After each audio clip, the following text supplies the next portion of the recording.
So, I went to go see Furious 7. It's directed by James Wan. Now, he brought us Insidious, The Conjuring, and Saw. Because, I don't know about you, but when I think insane, over-the-top action movie, I think Saw. It stars Vin Diesel, Michelle Rodriguez, Tyrese Gibson, Ludacris, and the late Paul Walker. So I've got to say, I've only ever seen the first 3 films in this franchise, so the switch from Point Break but with cars to insane over-the-top international espionage is something that I missed. I gotta say, when I first watched the first movie, I would never in a million years have expected the franchise to grow this far. Heck, I honestly was surprised when the second movie came out, because the first movie was fine, but let's face it was Point Break but with cars. So this movie knows what it is and what it wants to do.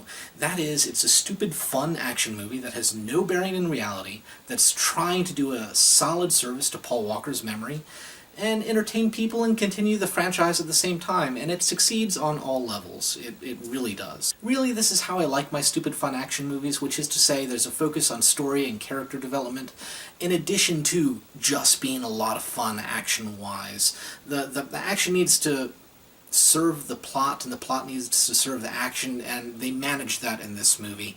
You can kind of tell while Paul Walker's character was written out of the film at bits, but it doesn't hurt the story at all, and really the way that they handled his character leaving the franchise was very nicely done. I gotta say, it was a much better send-off than his last film, which was just atrocious. Brick Mansions was not good, don't see it. But yeah, that said, as much fun as this was, I do have some problems with it. No, those problems aren't nitpicky bits about how the writers don't really understand how physics or computers work. That's fine. I understand stupid plot contrivances for the sake of action. No, the problem is actually the action. Not the car action. The car scenes, the chase scenes are shot fantastically. You can tell what's going on. They look really cool. Things blow up really nicely. It's a lot of fun. No, it's the hand-to-hand combat fighting action in this movie, which it's serviceable and it works fine. However, when you have the level of talent involved in this movie, action-wise, I want to see them fighting, okay? So, I mean, you have The Rock, he can pull off a fight. You have Tony Jaa, that man can fight. Paul Walker is a martial artist. All of these people can do stage fighting fantastically. Why are you giving me shaky cam in those fight scenes? It's not horrible, egregious use of shaky cam.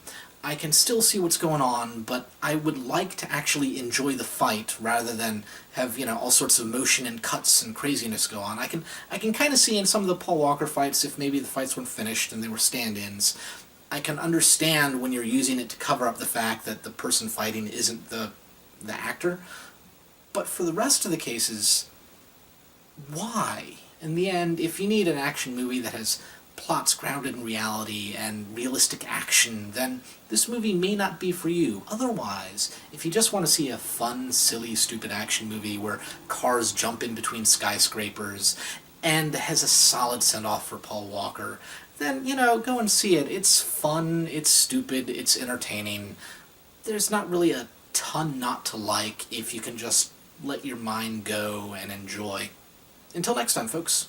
Enjoy film. So, I went to go see What We Do in the Shadows. It's written and directed by Jermaine Clement and Taika Waititi. They're two of the folks behind The Flight of the Conchords. Jermaine Clement's never really directed before, but Taika Waititi brought us Boy and Eagle vs. Shark.